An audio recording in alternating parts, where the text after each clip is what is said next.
Hello everyone, this is Manish Saini and you are watching study GS education. आज हम बात करने वाले हैं इम्पोर्टेंट इंडेक्स के बारे में। जितने भी इम्पोर्टेंट इंडेक्स रहे हैं 2021 के, हम यहाँ पर वो कवर करेंगे। यदि कोई इंडेक्स हमारा छूटता है तो हम उसको नेक्स्ट वीडियो में यहाँ पर कवर कर लेंगे, आप उससे वरी मत हो। तो ये आपके जो इंडेक्स हैं ये सभी परीक्षाओं के लिए महत्वपूर्ण हैं। आप चाहे वो आपका स्टेट लेवल का कोई एग्ज़ाम है या फिर सेंट्रल लेवल का कोई एग्ज़ाम है, ये जितने भी इंडेक्स हैं ये सभी के सभी बहुत महत्वपूर्ण इंडेक्स हैं। तो आप हमें टेलीग्राम पर भी ज्वाइन कर सकते हैं। टेलीग्राम पर जो हमारा चैनल है वह स्टडी जीएस एजुकेशन के नाम से वहाँ पर उपलब्ध है। हम वहाँ लगातार क्विज़ भी चला रहे हैं जो आपको एग्ज़ाम का पैटर्न प्रोवाइड करेंगे, और साथ साथ डेली करंट अफेयर के लिए हम वहाँ पर डेली न्यूज़पेपर भी प्रोवाइड करा रहे हैं। आप उसका भी हिस्सा बन सकते हैं। तो चलिए शुरू करते हैं अपना इंडेक्स। पहला जो हमारे पास यहाँ पर इंडेक्स है वो है ग्लोबल इनोवेशन इंडेक्स, यानी वैश्विक नवाचार सूचकांक। ये जो बेस होता है ये होता है नए नए आविष्कारों पर, नए नए इनोवेशन किस तरीके से कोई देश प्रोत्साहित कर रहा है इनोवेशन के लिए। और इसको जो जारी करता है वो है VIPO, यानी वर्ल्ड इंटेलेक्चुअल प्रॉपर्टीज ऑर्गेनाइजेशन। तो ये जारी करता है इसको संस्था।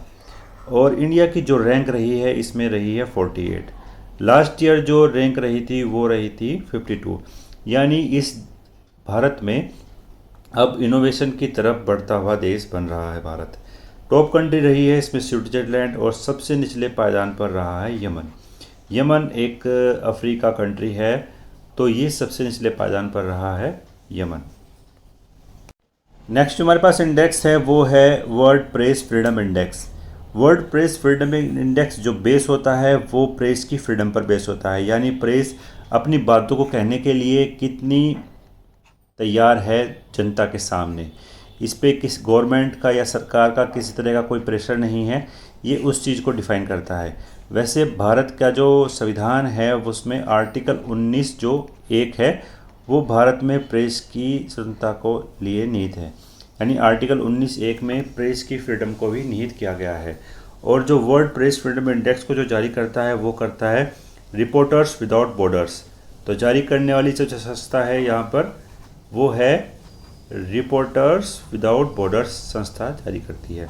इंडिया की जो रैंक रही है इसमें रही है 142, यानी 142वीं रैंक रही है। और जो लास्ट ईयर जो रैंक रही थी वो रही थी इसमें 145वीं रैंक रही थी, यानी भारत ने इसमें कुछ सुधार किया है। टॉप कंट्री में यहाँ पर ना है नॉर्वे यूरोपीय कंट्री है एक।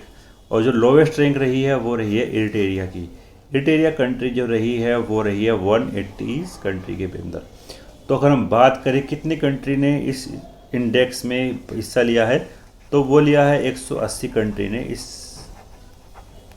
इंडेक्स में भाग लिया था। तो भारत की रैंक रही है 142। ये किसी भी एग्ज़ाम के लिए बहुत ही इंपॉर्टेंट क्वेश्चंस है।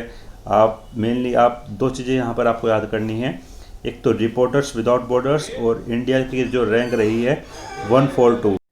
नेक्स्ट जो हमारे पास इंडेक्स है वो है global gender gap report index, यानी जेंडर गैप के बारे में यह इंडेक्स मेज़र करता है। और जेंडर गैप यानी मेल और फीमेल में कितना अंतर है किसी देश में, उस चीज़ को डिफ़ाइन करता है। अगर आप इस चैनल पर नए हैं तो प्लीज़ सब्सक्राइब करें हमारे चैनल को ऐसी ही इम्पोर्टेंट वीडियो को जोड़ने के लिए। यदि आप इसको नोट डाउन करते हैं या आप इसका स्क्रीनशॉट लेते हैं तो ये आप एग्ज़ाम के दौरान इसको याद कर सकते हैं, रिवाइज कर सकते हैं इस चीज़ को लेकर के। तो चलते हैं अपने इंडेक्स की ओर। जो global gender gap report index है इसको जारी करने वाली जो संस्था है वो है world economic forum. World economic forum के द्वारा यह जारी की जाती है। जो इसमें इंडिया की रैंक रही है वो रही है 140वीं रैंक इंडिया की रही है, यानी 140 रैंक इंडिया की रही है। और जो लास्ट ईयर जो रैंक रही थी उसकी में इंडिया की वो 112वीं रैंक रही थी। तो भारत की और इस रैंक में बहुत अंतर आया है। लगभग 28 अंकों का यहाँ पर रैंक का अंतर आया है। 28वीं रैंक भारत की नीचे गिरी है। तो ये एक भारत के लिए सही संकेत नहीं है। लगातार जेंडर गैप जिस तरीके से इंडिया में हो रहा है उसी का यह परिणाम है कि 140 रैंक इंडिया में नीचे गिरा है। अगर यहाँ पर हम टॉप कंट्री की बात करें तो टॉप कंट्री रही है आइसलैंड। आइसलैंड भी एक यूरोपीय कंट्री है। और लोवेस्ट रैंक पर रहा है अफ़गानिस्तान।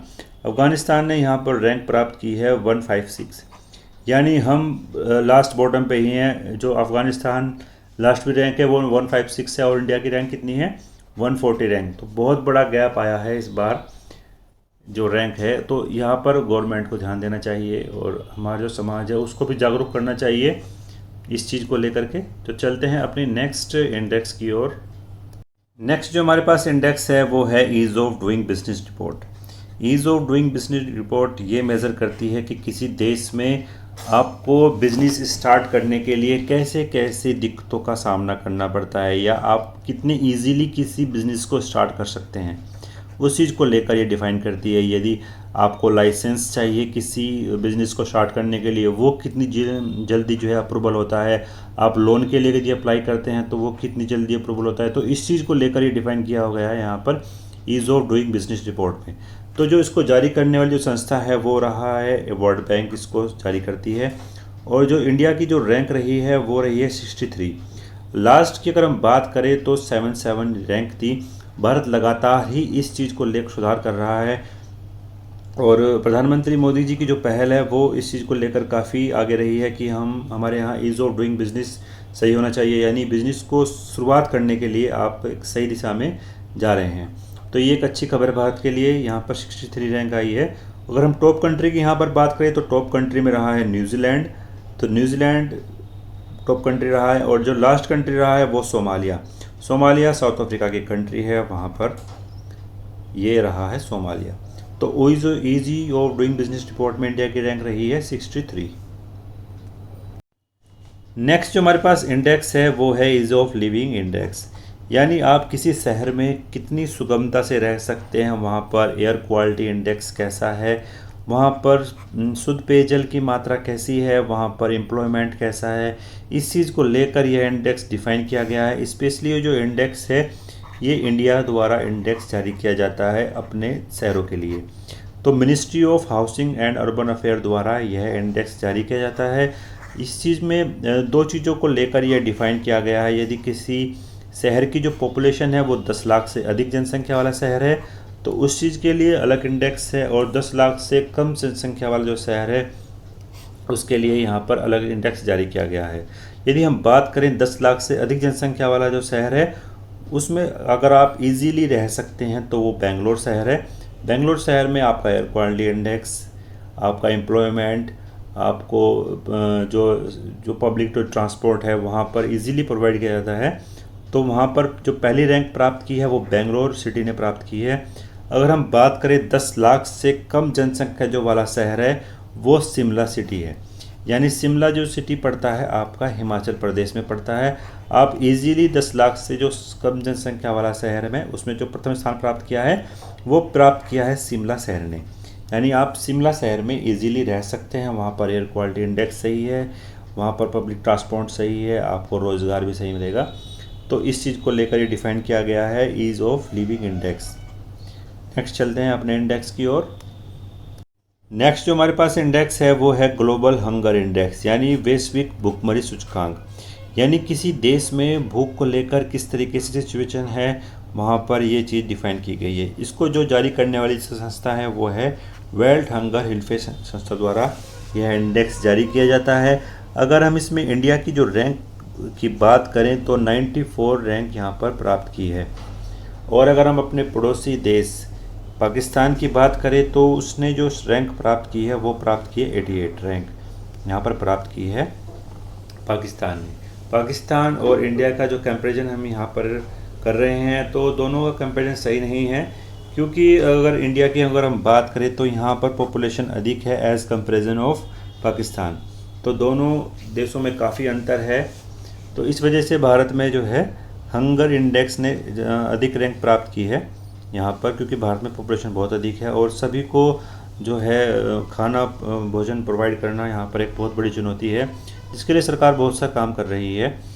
टॉप कंट्री में यहाँ पर रहा है बेलारूस, और लोवेस्ट कंट्री में रहा है चाड अफ्रीका का एक कंट्री है। वहाँ पर ये बहुत ही भयानक स्थिति यहाँ पर है चाड शहर में। जो चाड आपका देश है वहाँ पर एक भयानक स्थिति है ग्लोबल हंगर इंडेक्स को लेकर के। तो ये है इंडेक्स। तो चलते हैं अपने नेक्स्ट इंडेक्स की ओर। नेक्स्ट जो हमारे पास इंडेक्स है वो है वर्ल्ड एयर क्वालिटी इंडेक्स। यानी किसी शहर में एयर क्वालिटी को लेकर किस तरीके से सिचुएशन है, उस चीज़ को यह इंडेक्स डिफाइन करता है। अगर हम बात करें विश्व में, तो विश्व में सबसे प्रदूषित जो शहर है वो चाइना का होटान सिटी है। विश्व में सबसे प्रदूषित जो शहर है वो होटान सिटी है चाइना का। अगर हम यहाँ पर बात करते हैं इंडिया के बारे में, तो इंडिया का जो सबसे प्रदूषित शहर है वो गाज़ियाबाद है। गाज़ियाबाद यूपी स्टेट में पड़ता है गाज़ियाबाद। तो सबसे प्रदूषित शहर है गाज़ियाबाद। अगर हम बात करें सर्वाधिक प्रदूषित राजधानी के बारे में, तो सबसे प्रदूषित जो राजधानी रही है वो रही है दिल्ली। तो दिल्ली और गाज़ियाबाद दोनों को यहाँ पर हमें फैक्ट याद करना है। सबसे प्रदूषित शहर है गाज़ियाबाद और सबसे प्रदूषित जो राजधानी है वो दिल्ली है। अगर हम बात करें यहाँ पर यूपी के शहरों के बारे में, तो यूपी के जो शहर हैं वो मोस्टली सबसे प्रदूषित शहरों में गणना की जाती है। आपका गाज़ियाबाद हुआ या आपका कानपुर हुआ, तो यूपी के वो जो शहर है उनकी जो स्थिति है वो सही नहीं है एयर क्वालिटी इंडेक्स को लेकर के लिए। तो वर्ल्ड एयर क्वालिटी इंडेक्स के बारे में हमने इतना जाना। तो चलते हैं अपने नेक्स्ट इंडेक्स की ओर। नेक्स्ट जो हमारे पास इंडेक्स है वो है ह्यूमन डेवलपमेंट इंडेक्स, यानी मानवीय विकास सूचकांक। इसको जो जारी करने वाली जो संस्था है वो है यूएनडीपी, यानी यूनाइटेड नेशनल डेवलपमेंट प्रोग्राम संस्था द्वारा यह जारी किया जाता है। इसमें जो इंडिया की रैंक रही है वो रही है 113वीं रैंक, और जो लास्ट जो इंडिया की रैंक रही थी वो रही थी 129वीं रैंक यहाँ पर रही थी। यानी इस ह्यूमन डेवलपमेंट इंडेक्स में इंडिया ने एक अच्छा काम किया है और अपने रैंक में बढ़ोतरी की है। टॉप कंट्री की अगर हम बात करें तो टॉप कंट्री में यहाँ पर रहा है नॉर्वे, और लोवेस्ट कंट्री में यहाँ पर नाइजीरिया एक बार फिर अफ्रीका कंट्री है। तो आप मोस्टली यहाँ पर ये देखा गया है कि अफ्रीका जो कंट्री है वो यहाँ पर लोवेस्ट कंट्री में रहते हैं।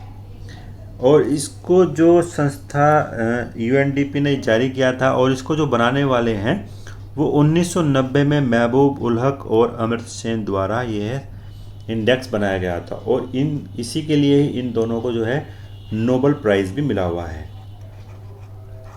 तो नोबेल प्राइज़ भी मिला हुआ है महबूब उल हक और अमर्त्य सेन को इस इंडेक्स को बनाने के लिए। और अगर हम बात करें अमर्त्य सेन की, तो ये भारतीय नागरिक हैं अमर्त्य सेन, तो जिनके द्वारा यह बनाया गया है ह्यूमन डेवलपमेंट इंडेक्स। तो चलते हैं अपने नेक्स्ट इंडेक्स की ओर। नेक्स्ट जो हमारे पास यहाँ पर इंडेक्स है वो है वर्ल्ड हैप्पीनेस इंडेक्स, यानी कोई देश किस तरीके से अपने नागरिकों को खुश कर रख सकता है, यानी किसी देश के नागरिक वहाँ की जो कंडीशन है उससे खुश हैं या नहीं हैं, उस चीज़ को लेकर ये डिफ़ाइन किया गया है। अगर हम यहाँ पर बात करें उस संस्था की जिसके द्वारा यह जारी किया जाता है, तो वो है UNSSDP के द्वारा यह इंडेक्स जारी किया जाता है। और इसकी जो फुल फॉर्म है वो है United national sustainable solution development network, इसकी फुल फॉर्म है। तो इस संस्था द्वारा जारी किया जाता है। और इसमें जो इंडिया की जो रैंक रही है वो रही है 139, यानी 139वीं रैंक इसमें रही है इंडिया की। अगर हम अपने पड़ोसी देश पाकिस्तान की बात करें, तो पाकिस्तान ने यहाँ पर जो रैंक प्राप्त की है वो की है 105वीं रैंक यहाँ पर प्राप्त की है। अगर हम टॉप कंट्री की बात करें, तो टॉप कंट्री में रहा है फिनलैंड, और लोवेस्ट कंट्री की बात करें तो वहाँ पर रहा है अफ़गानिस्तान। तो अफ़गानिस्तान लोवेस्ट कंट्री में रहा है और उसने रैंक प्राप्त की है 149वीं रैंक यहाँ पर प्राप्त की है अफ़गानिस्तान ने, और इंडिया ने प्राप्त की है 139, यानी भारत उन बॉटम कंट्री में ही है जिन्होंने ये रैंक प्राप्त की है। भारत को वर्ल्ड हैप्पीनेस इंडेक्स में यदि अपना रैंक ऊपर करना है, तो यहाँ के नागरिकों को वो सब चीज़ प्रोवाइड करनी होगी जिनसे वह खुश रह सके। यहाँ का ऐसा एनवायरनमेंट करना होगा। अगर हम बात करें लॉ एंड ऑर्डर की, तो वो भी सही करना होगा भारत के अंदर। मेल और फीमेल का जिस तरह से जेंडर गैप आगे बढ़ रहा है, और जो महिलाओं की जो सुरक्षा है उस ओर भी भारत को ध्यान देना होगा, तभी भारत वर्ल्ड हैप्पीनेस इंडेक्स में अपना ऊंचा स्थान प्राप्त कर सकता है।